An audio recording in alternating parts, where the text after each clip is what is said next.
Welcome to another edition of Expanding Mind. I'm your host, Eric Davis, and today, magical cinema.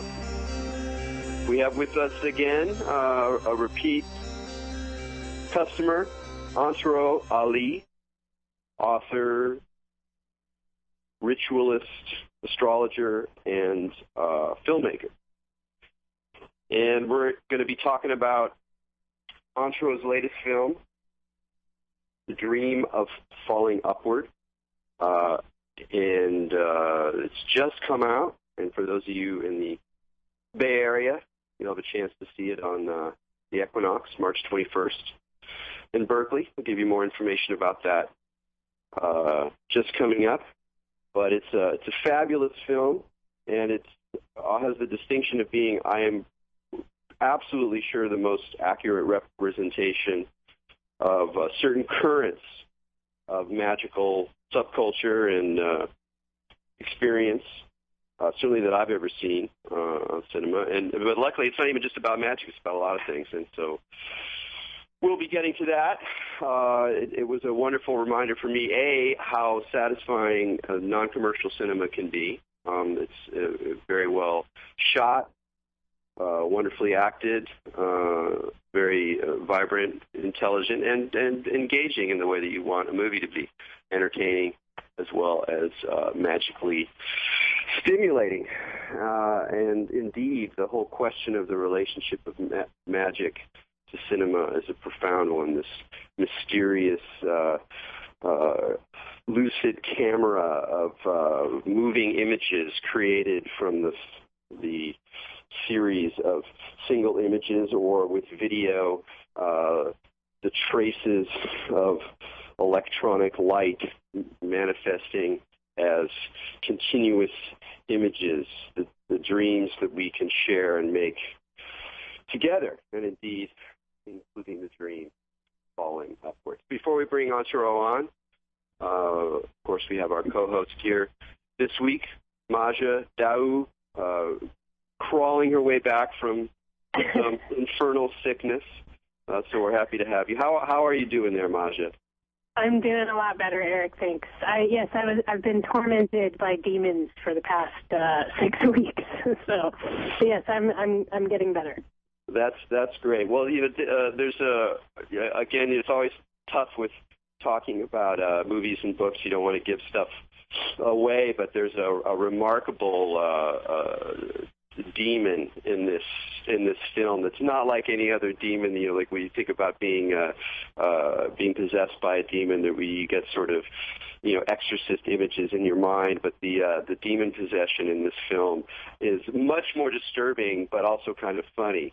And it's really kind of remarkable. It's hard to describe exactly, but it's not what you think it is, and yet by the mere fact that it never goes away, it becomes quite disturbing for one of the characters. So in a way, it is kind of like a sickness. It's like, but it just doesn't go away, and it takes on a right. Well, it's true, and like there's some quality. Yeah, like I had pneumonia, and pneumonia is a special kind of demon because it lives in your body all the time, and then takes over when you're weak. So there's some demons that you can't exorcise because they're endogenous, It's just more about talking to them and keeping them in check and kind of preventing them from destroying everything. But then they just kind of like hang out on your couch all the time. And when you're not looking, they can cause trouble, Well, that's exactly what. In fact, I think the demon that possesses one of the characters in the film literally hangs out on the couch. So it's a really apt synchronicity. So with that, let's bring on Antero to the show. Antero, welcome to Expanding Mind. Hey, thanks. Great to be here. Yeah, it's so fun to have you back again. And once again, congratulations on the film. And I thought I would read the synopsis from the websites because it's safer than me trying to summarize it or asking you to do it probably the 100th time. Just to set it out without blowing the plot points, because there are really some nice twists and turns in the story. The elder magus of the Thelemic Temple of Horus, which is an invention but is very accurately drawn, has passed away. Jack Mason, a promising young sex magician cultivated to advance the lineage loses his chance at occult advancement when the Elder Magus's biological son unexpectedly inherits the order. Jack plots deadly revenge and falls into a dizzying maze of underworld encounters with professional psychopaths, desert brujas, and a twist of fate he never saw coming. Or did he?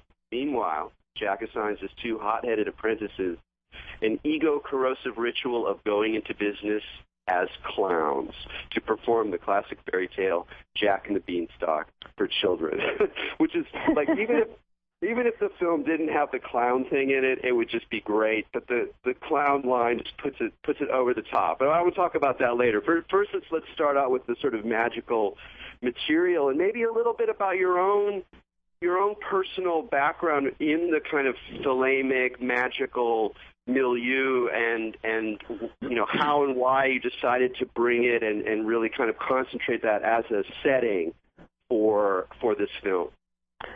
Oh, okay. Let's see. From about 1985 to 1990, for about 5 years there, I had the good fortune to develop a friendship, a kind of a mentorship, really, with this magus of several orders. His pseudonym was Christopher S. Hyatt, and his actual name was Alan Miller, and he passed away about 4 years ago. And even though I didn't personally join any orders, I have my own work cut out for me in the area of ritual, something I call paratheater, something I've been doing for about 30-plus years that keeps me kind of in the current of accessing sources of energy in the body and these kinds of asocial group ritual dynamics that I've been working actively with ever since. But hanging out with Hyatt over those years, and like I said, he was kind of a mentor to me at that time, really opened my eyes to a whole different way of thinking and a whole different world to step in and participate in. And he offered all kinds of options of membership and joining this or that because, we had, he was also the publisher of a few of my books. He was a publisher of what was called the Falcon Press at that time, and is now called the Original Falcon Press, continues. And let's see, when Hyatt passed away, he died of cancer and some complications with multiple strokes. And he was on his deathbed, spiked with a lot of morphine. He had just endured about 8 or 9 strokes, and he was just barely conscious. And that is actually when his biological son showed up with a couple of attorney-witnesses and forced the old guy's hand in the signing over of his company to the biological son. A huge company, Falcon Press, was actually meant to pass over to Hyatt's business partner of 35 years, Nick Tarcher. But the biological son got it, and this aroused all kinds of all kinds of trouble in the court systems. They're now still in court after about 4 years. They're still battling it out to see, what's really going on there. But my personal reaction to that, I was, and by the way, this whole episode of forcing the hand and so forth, it's all documented online. If people want to go and discover the sordid details, they can go to verticalpool.com-fallingup.html and look for the link called, I think it's called Director's Notes or Liner's Notes or, something like that, and you'll find it.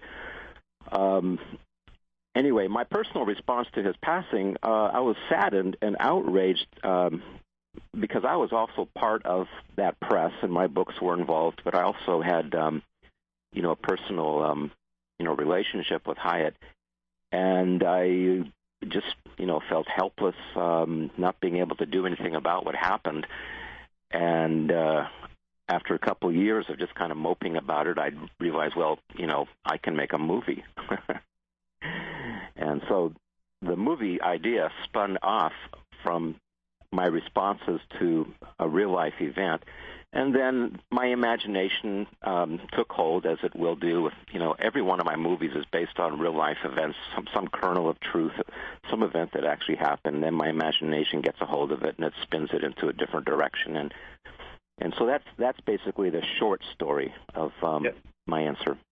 Well, one thing to point out to listeners is just how significant Falcon Press was for kind of, both sustaining and channeling, and in some ways creating a certain specific current of magical thought and philosophy and humor, in the way in which it sort of took an element of the Aleister Crowley's Thelemic inspiration, modified, mutated by the great Robert Anton Wilson, and very much carried forward and changed again in multiple interesting ways by your own work. I mean, I really see what you did with the classic angel tech, and with your later texts, including your recent book on the 8 circuit model, which of course is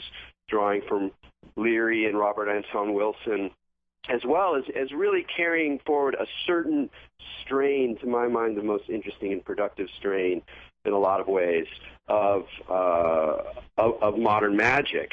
And so it's really interesting the way that, so in the film, rather than being about a publisher, it actually ends up being about a certain, invented but still very realistic current of a Thelemic order. So it's a really appropriate way of re-embedding that real life story into a kind of a fictional universe. Well, yeah, it's true. And back in the 80s, Falcon Press was indeed a kind of a seminal influence in the subculture or the occulture movement. Most of the books by Robert Anton Wilson and Timothy Leary and Crowley, myself, but many other people were published through there. And so they really started their own kind of small revolution in, turning people on to, the books and the ideas of these authors. What's interesting that I have found, I've toured this film up and down the West Coast, where various OTO bodies in Seattle and in Portland and the Bay Area hosted screenings. And at first I was feeling a little intimidated, wondering if they were going to, tar and feather me because I presented this story of a kind of an OTO type of organization where certain drama unfolds within the context of that order. And yet what I discovered that the OTO bodies in all 3 cities that hosted the screenings, thank God these people had a sense of humor, so that they got the humor. In fact, they got all of the humor, which I was really satisfied with. And they were able to see that I was not making a film ridiculing the order, but rather exposing some of the perils and pitfalls of any kind of flawed human being participating in high levels of magic, some of the consequences that can and do occur, and then where does that go, and how can a person transform a potentially catastrophic psychic event into something maybe even transcendent? Yeah, I mean, that was one of the things that I thoroughly enjoyed about it, was that it gave a very human picture of this, rather arcane and still pretty underground practice, where certainly in terms of film, mainstream film, even experimental films that I've seen that have some kind of magical or Thelemic current in it, it's either highly fantasized, or it tries to sort of just communicate the magical reality. Whereas what you were doing was you're showing like whatever magic is, it's also a thing groups of people do together. They have interpersonal problems, there are politics, there's legal issues, there's erotic dimensions. All that you find in all human groups is going on, of course, even in these esoteric orders. So without bringing down the magical potential, we also see the way in which it just fits into these particular people's lives. And the main magician, Jack was incredibly well drawn because he clearly had a certain kind. He has a certain nobility to him, a certain kind of someone who has worked with his will, who has broken through a lot of the kind of ordinary neurosis that a lot of people have, and yet at the same time, he's still very flawed. We see that he's in a very urban context and has some of the markers of a kind of of an urban character, some flaws that are really recognizable.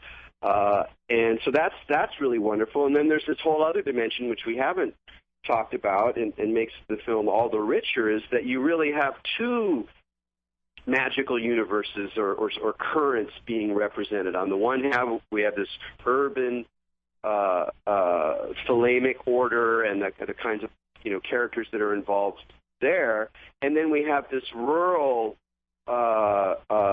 shamanic earth magic, more feminine, tantric, that kind of zone, and they interact in this really wonderful way that has to do with plot turns we don't want to reveal. But what made you? I mean, it would have been enough just to do something about a Thelemite order and capture the politics and capture the human drama. What was it that also called to you to bring in this other magical current, and maybe talk a little bit about how you see them operating differently? Oh, yeah, great question. Every film project, part of what's fun about it for me is the research. And with this one, I became intrigued by the mysterious disappearance of Carlos Castaneda's three witches. These were three gals who accompanied Castaneda on a number of workshops when he was around, when he was alive. And they also worked independently to lead workshops in Mexico and so forth at what's called tensegrity, these kinds of physical ritual yoga type of processes. And then the day after Castaneda passed away, they disappeared. No more workshops, no more lectures, nothing else was heard from them. And I became very intrigued by this idea. Okay, well, what happened to these women? Where did they go? What are they doing? And so I guess clearly imagined that at least one of them went out into some desert region and established her own presence and life and her magical practices out there. And so that became the character of the Desert Bruja. And then she discovers an additional Bruja out there that was there before her as an older woman. And so there's that relationship going on out there. I also became fascinated by these two different approaches to magic, with the urban sex magic and the OTO Thelemic hermetic orientation. Is more of a development of the will towards the creation of realities, meaning magic as having an intentional effect on the world according to one's own will, one's own intention, and manifesting according to one's will. In the rural magic, as I was starting to discover more of that, and I've discovered some of this in my own paratheater work, it's not so much about the asserting of the will to affect change, but it's more about alignment with the existing conditions or forces that be. And so I was looking at these two orientations between alignment with forces and then controlling those forces according to one's intention. And that became really a fascinating dialogue, in a sense, between two different ways of knowing magic that, to me, in my mind at least, both of them are contained in a much larger category, meaning those are two subcategories of a larger category of magic that I don't even have a name for yet, but I think is practiced by people who can participate, in both realms, that can drop the will and align with nature, and then can pick up the will and affect a change according to their will. Yeah, there's really good There's really good descriptions of that in the Taoist material. I remember reading, there was this really funny old Chinese Taoist guy who said the Westerners are so silly. They try to take their will and make a dam to control the river. And he said the Taoist just watches the way the river flows and uses it, as it goes, not trying to kind of make it go in a direction that is counter to its nature, but instead using the flow of it the way, that it's already going. So it's like less effort, Mm-hmm. But like you said, both of those things come into interplay. Like everyone has to eventually utilize their will in some form. So I think it's, like you said, I think it's a combination of trying to figure out, like, well, which way are the energies going today? Like with astrology, is it strong Saturn day? Like that'll make my job a lot easier if I do a Saturn spell on that day. So it's really just about looking at what direction they're going and then using that like a surfboard or something, That's a really good way of putting it. It reminds me of, the old story of the shaper and the shaped. In any given moment, is it more appropriate to shape the reality at hand or let it shape us? Right. And for me, I tend to lean over towards more of the rural side. To me, I'm a great fan of letting the situation be the boss. And, taking my cues from the existing conditions of things. And then if I have, some will left over to do something, that's icing on the cake.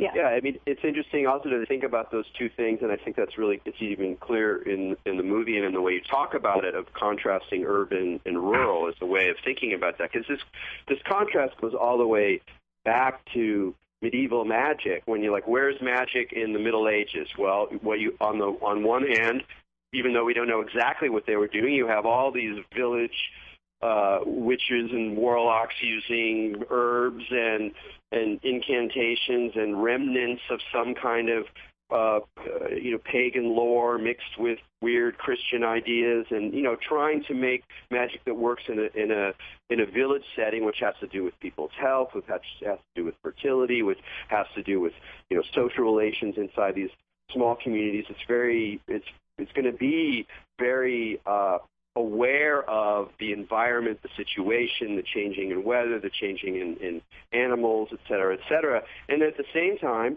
in the monasteries, in the back rooms hidden away, you have, weirdo monks who are doing angel magic and, messing with demons or whatever. But they're in a very, very different social location, and that whole world produces that's modernity. That's science. That's law. And so that hermetic magic that leads ultimately to Crowley and on, that's at the heart of the way that the West works. It's in the shadows, but it's right in the middle of like this urban civilization, this global civilization that we're in.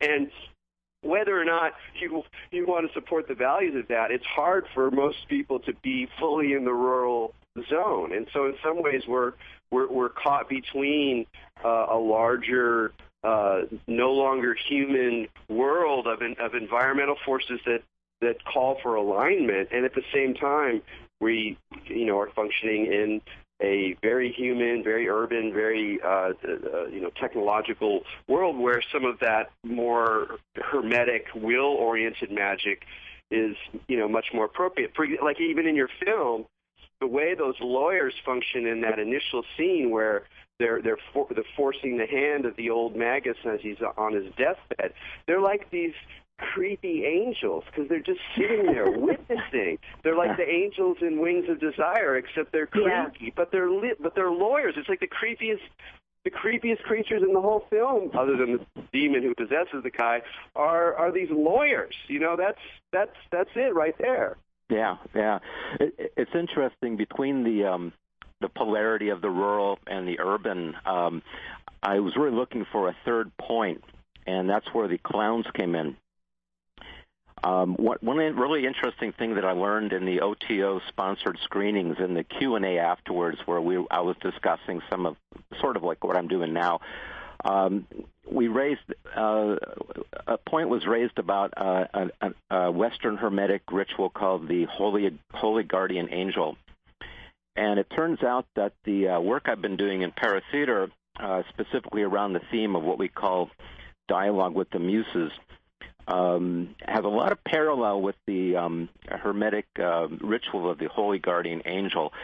And before I scripted this film, I was working in an 8-week intensive with my group with the theme of Muses dialogue, and we discovered that we had to find a charged trinity, a kind of a holy trinity, if you will, to develop some sense of personal reference that we could then interact with and even offer to the Muses archetype, which is much more powerful than our egos. And if we just went in with our egos, we'd just be fried. And that happened. We all got fried. And so we learned, okay, we got to build some kind of a base to move from towards the Muses. And the Trinity that I discovered over many experimentations, I just didn't think it up, or, it wasn't the first time it worked. But I finally came up with the Trinity of Magus, Shaman, and Clown. And that somehow cohesed into kind of a core structure that begged for a story, and the story wrote itself almost by itself. But it really required clowns, and I didn't know how to put clowns into the story between urban and rural magic. And then I realized, oh, yeah, because I personally have done clowning before, and I know what an ego-corrosive process. I mean, you're out there making a fool of yourself if you're doing it right. And so it turned out that in this story, the Magus had these two hot-headed apprentices that were just really full of themselves and, trying to be the biggest Magus on the block. And the Magus was smart enough to realize, okay, what these two kids need is an ego-corrosive ritual. We'll put them into business as clowns. They got to get along well enough to be in business together. And then we got to put them in front of children, the most honest people on the planet, to entertain them. And so there I found a really illuminating and hilarious relief from the urban and the rural magical paths, which, have their own kind of downfalls. Each one of them are very prone to taking themselves too seriously. They get trapped into a certain, whether it's morbidity or excessive self-importance or some kind of ego inflation. It's almost inevitable. And so the clowns were there as a kind of relief, a kind of a comic relief, but also a kind of oblique Greek chorus that made this commentary on the story that was unfolding, because their story was Jack and the Beanstalk. Well, and it's magical, too. Like, a lot of people don't understand clown magic, but the clown goes back to shamanism, right? The jester, all the court gestures, that originally comes from the shaman and the fool.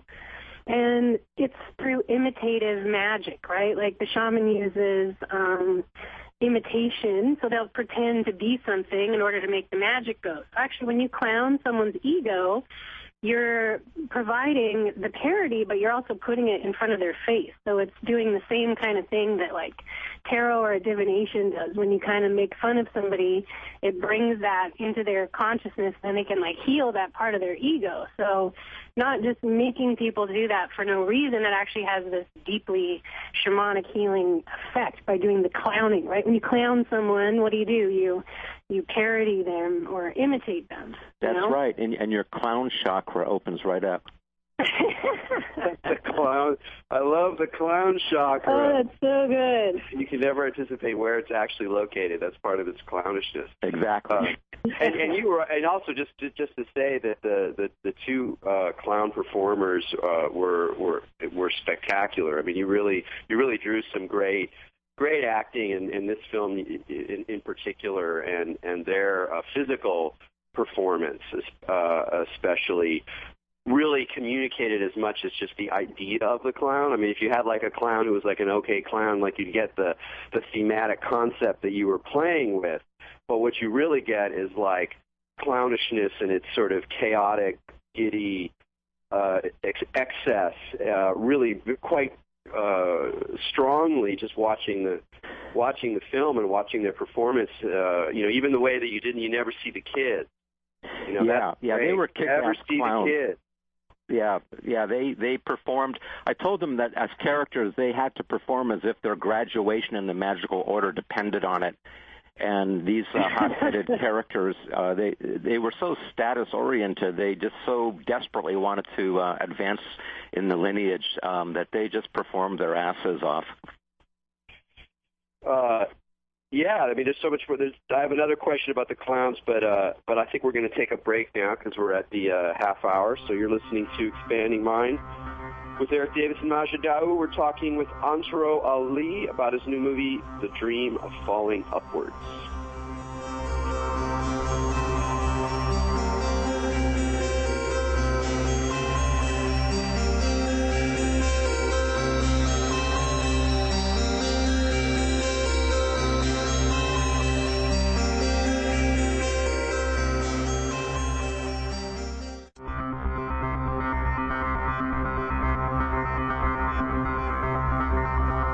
Welcome back to Expanding Mind on the Progressive Radio Network.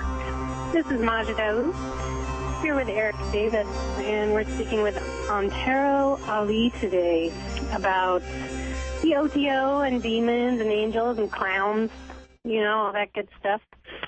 Antero, I'm interested to kind of break away in another direction a little bit here about the inspiration for it and just all the business with Hyatt and forcing the hand and the kind of parasitic demons overtaking things. And I love that you put it in the structure of something like the OTO or an esoteric society, because this is something that I feel is very prevalent and certainly escalating in our culture today, where there will be these structures and establishments or religions even, or groups, or, you name it, corporations, and there were these people who worked really hard to build them and to make them out of their blood and sweat and tears. And then there'll be these, other folks that just sweep in and kind of take them over, And I mean, you can see that happening on almost every level. Like, if you're going to look at the government, like, okay, George Washington was a general and an army guy, and he sets up the government. And the reason the president's in charge of the army, because he was a general, But then you'll see all these people come in, they take it over. They're like these retarded sons, that come in and just sweep in and take something and have no idea what they're doing or what the thing is about, and they just kind of take it. And in esoteric orders, even the OTO is an example of that, not to, point fingers, but it happens in Theosophy as well, Catholic Church, look there, where there'll be this kind of person that will come in and try to take over after the leader or whatever has fallen. So you can look at it with Crowley, how, what happens to the organization and how do the individuals react within that, and then how do they use the magic that was made by the leader, and try and do it better or as well as he did. So I was just wondering, if kind of in your writing it and trying to purvey this message, not just to draw attention to kind of what happened, but were there, what else were you kind of message do you hope is communicated most by the movie there in those respects? Intrigued by the nature of hierarchy, and hierarchy can exist in any organization, whether it's OTO or the government or a corporation. And the more hierarchy is emphasized, meaning whether it's for specific niches and specific, like a ladder of status where people are trying to climb to the top, the more hierarchy is emphasized, it seems to me the more fragile the group dynamic. And the stronger the group dynamics tend to be more egalitarian, where there may be a little hierarchy, but there's a lot more flexibility, and where people have a more equal say in what happens. And so that became really interesting to me, just to examine the consequences of what happens when hierarchy becomes very rigid and kind of brittle and easily taken over, because it becomes more vulnerable that way. Like dictatorships, for example, are a really good example. And unless a dictator is very smart, in terms of, okay, let's, he or she has figured out a way to keep the masses happy or content or at least secure, the masses will revolt, as we see today. There's all kinds of demonstrations in the world today where, people, hundreds of thousands and millions of people are hitting the streets in dictator-run countries, demanding, the resignation of their dictator.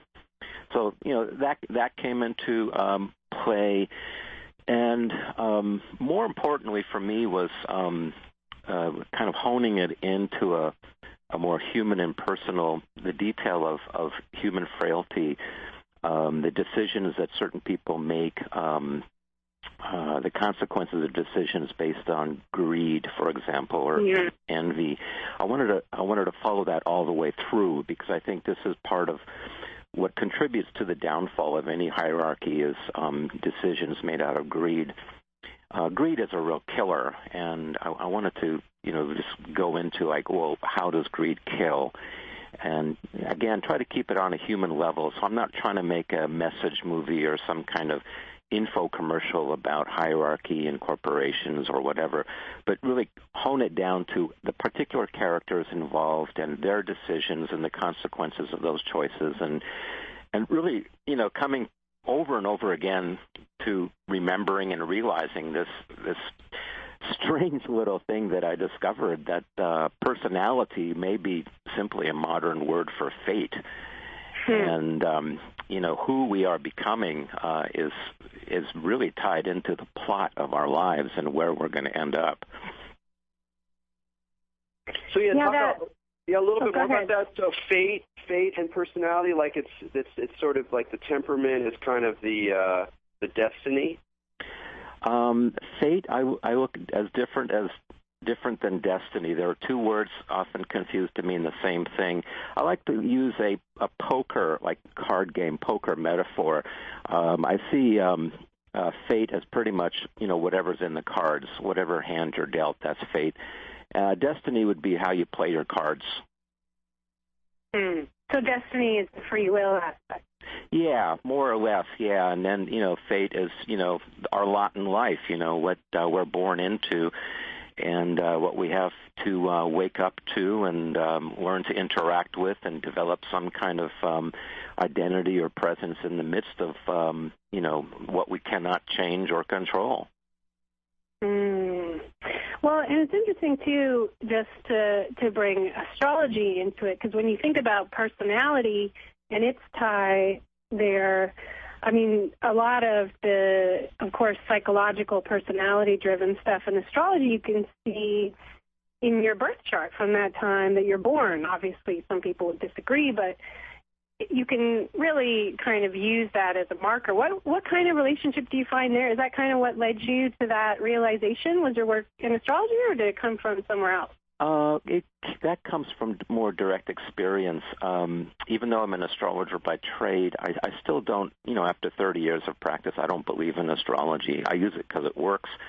Right. And so I don't even use astrology in context with my films. Like I don't, create a chart for my character and say, oh, this person's a Sagittarius with a Cancer rising, so that in that way he'll act this way and so forth.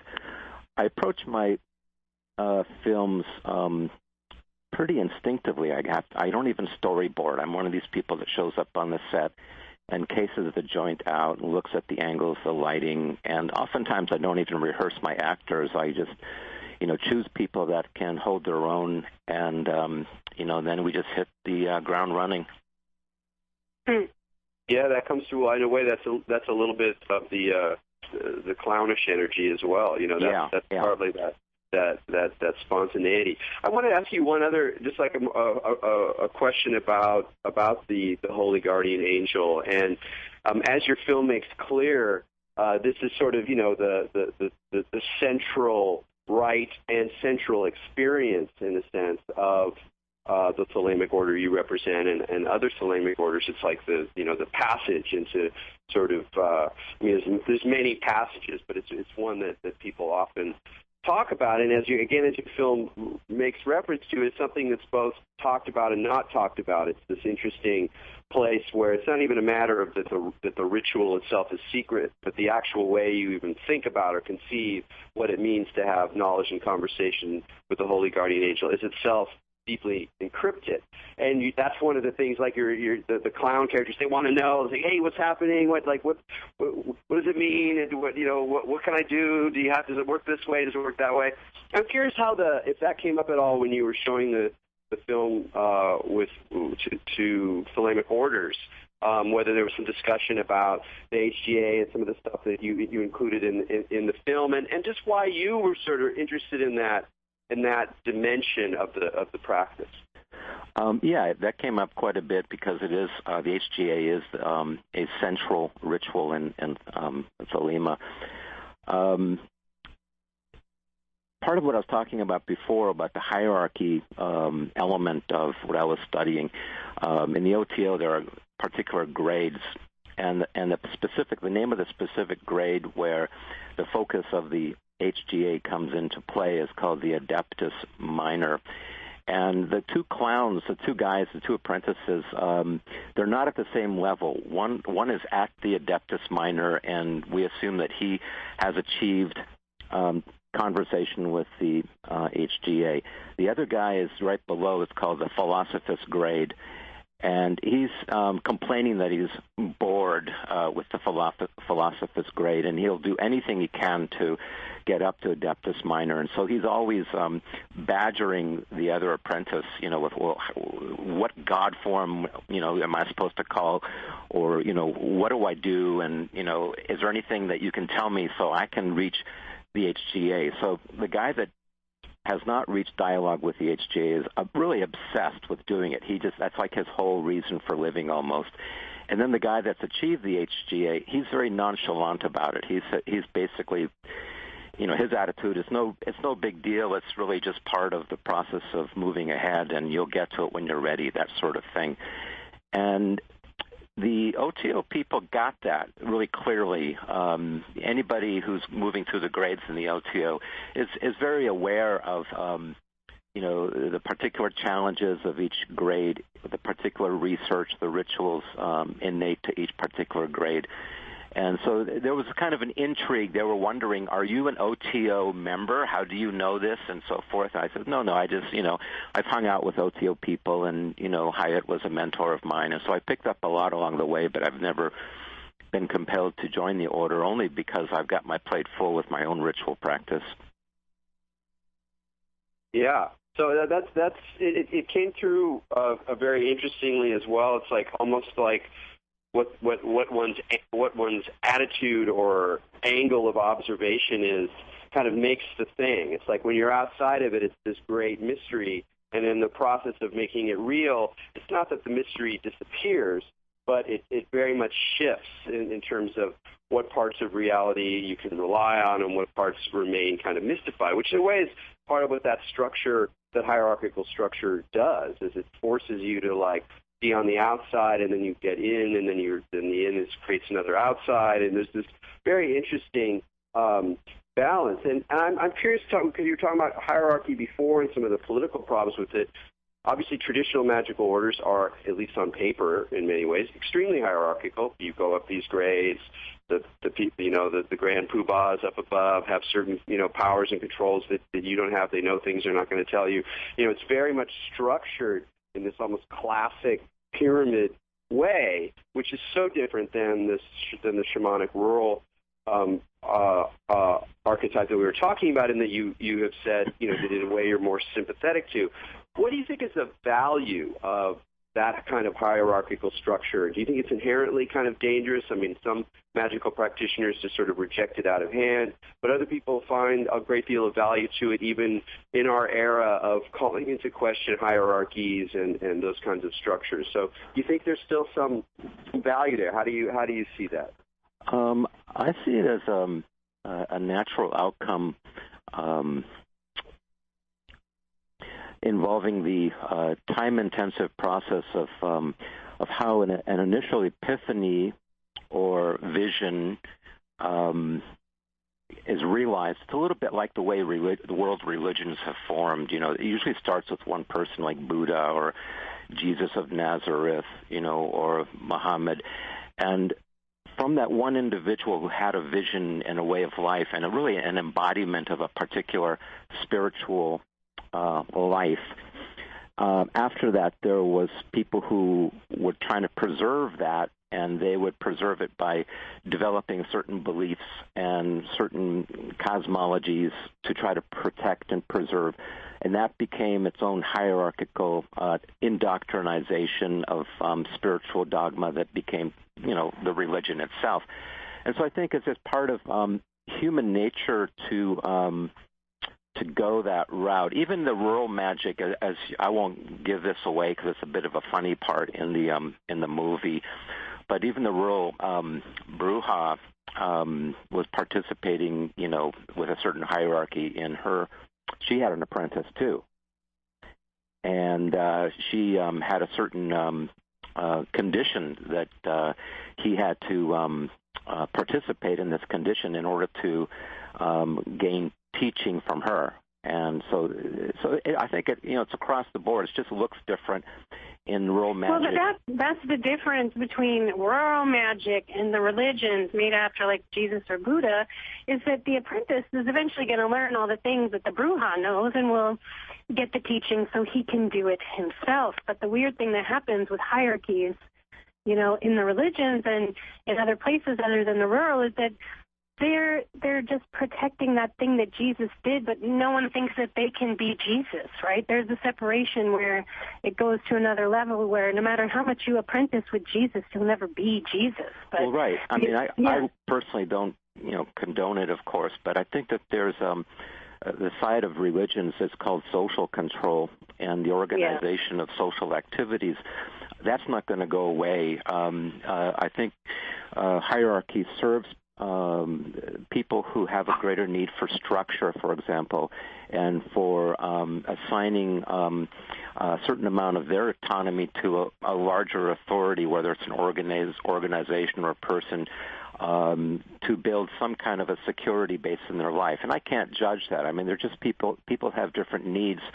And so this is why I think that the whole notion of hierarchy, even though it's going to be outdated in some areas, people outgrow it.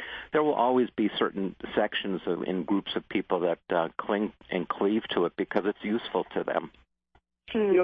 This for me, this raises an interesting question that just popped in my head. I mean, one of the things that your film is about transmission, how the baton is passed. So there's a magical order, it's working great, everybody's psyched, the magus is wonderful, and the magus dies. What happens? How does the baton pass? It's a political problem.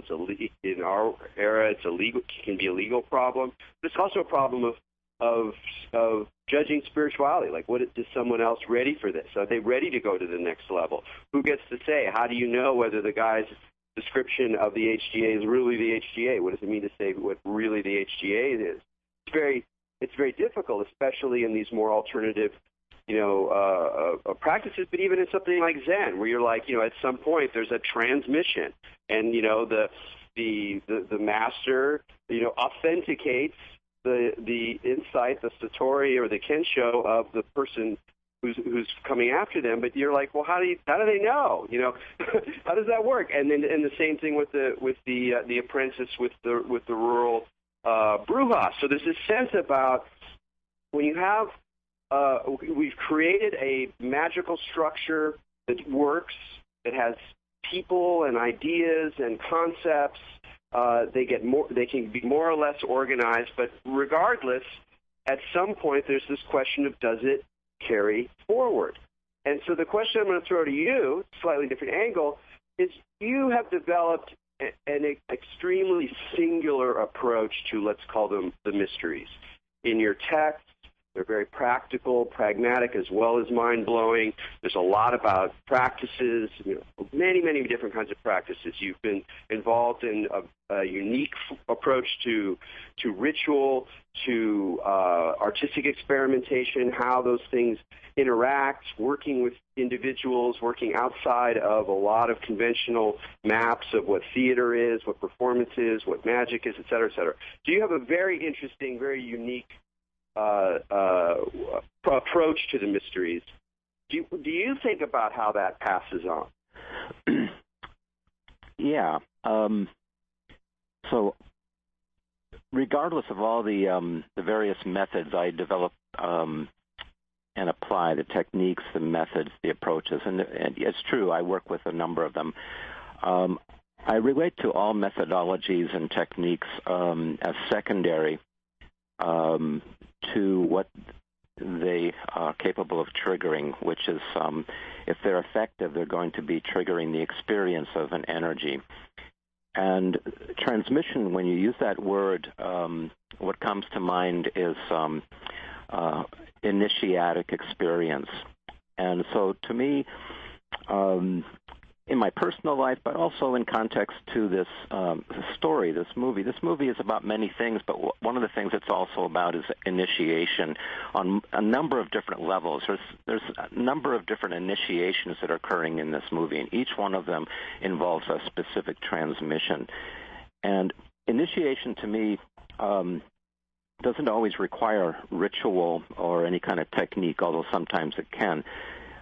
Initiation and transmission refers to basically any experience that erupts, that really comes forth, unplanned, really, out of the blue almost, and brings us to a place that we have no previous reference of. We have no previous maps or models of. We don't know what the hell is happening, and we enter into this wide open, receptive place to life itself, or to whatever it is that's happening in the moment. So there's a vulnerability and an unmasking and an openness to the cosmos, and a kind of a slam dunking into direct experience itself, whatever that might be. And that, to me, that experience is the guiding principle of my life personally. I don't, pretend or, think or believe that's what guides other people, but that's what guides me. And so that's what guided, the direction of this particular story, because I made the story, I made the film, so I have a bias. I have a kind of direct experience bias. And so I was looking for the places where each of the characters could encounter an event that they didn't have any previous maps or models to figure out. I mean, even the Magus himself, who's done all this study in this story. He's all this study and practice. He's like an expert in sex magic and on and on. When the demon shows up, he's trying all kinds of ways to make the demon go away, and he discovers at some point, that all his methods, all his techniques, everything he knows have been rendered futile in the face of the moment. And in that moment, he's finally, feeling helpless and open enough to ask for help. And to me, that moment is a very human and very important moment, this place where you reach the place where, by your own efforts alone, you are not going to move forward. Where there is this place where either you ask for help or you don't. Mm-hmm. Well, in a way, that's the moment of rural magic. That's the moment of recognizing that attunement to a larger environment, or really that's your only option. I don't think so. I think it's a human moment, which I think is bigger than rural or urban. I think it's a genuinely human moment to reach that moment of asking for help. I feel like it's a moment when we realize that we don't exist in a vacuum, and that's what those moments that allow people to actually legitimately break out of their egos to see, like, oh, wait, I can't just do this alone, or I am not just in this alone. Exactly. Right? Exactly. That's exactly right. But because he is locked into the magical world, he's open to help from another magical world. which is why, he seeks out the help of the desert bruja, although the two of them are like cats and dogs. They don't get along. That's true. There's a lot of that good grit in the movie as well. It's definitely not an idealized portion. I love the way that the bruja is a good witch. Sometimes, and it's like, yes, that's it. It's so that kind of, and the way that their two worlds play with amorality in different ways. I mean, it's really wonderfully drawn. Well, here's another kind of question. Let's stay with initiation. We just have a couple minutes left, so this will be the last little response. But do you think that all of those secondary practices, et cetera, that you can that it's possible to teach people how to increase the likelihood that they're going to stumble into a legitimate initiation, or is there something always wild and unpredictable about it? Well, it's really both. I produced a video document based on a performance called Orphans of Delirium back in 2004, and we worked for 4 months with a group of 11 on the development of rituals and movements and forms that just might trigger initiatic experience. That was the experiment. And so we were able to develop directions that actually resulted in these kinds of experiences for people, and they have, in many ways, set that person on a course, each of the 11 in different ways, that whatever happened back then in 2004 will always be remembered as a pivotal turning point, as a time where something definitely went a different direction that they had not expected or they didn't have any previous maps or models for. It's possible to teach it as long as the people that I'm working with are aware of the intention and aware of the possibility of opening to experiences that you don't have any previous maps or models for. Some people, once they're open to that intention, they don't want any part of that because it's scary, and actually I think it is scary, but some people handle that fear better than others, and other people just, don't want anything to do with it. They'd rather, find a ritual or a way of moving through the world where they can maintain more of a sense of knowing what's going on and more certitude about things, and that's fine too. So, right. So the answer is yes, it's both. There's wildness and there's an X factor and unpredictability, and yes, it's a worthy experiment to seek out and develop forms that might just trigger that. Wonderful. Well, we're going to have to end it there. Antero, thanks so much for being on Expanding Mind with us. Oh, you're very welcome. Thank you. And folks can check out verticalpool.com for more information. And if you're in Berkeley, go see the show on the Equinox. From Maj and Meet Alli out there, keep your minds open.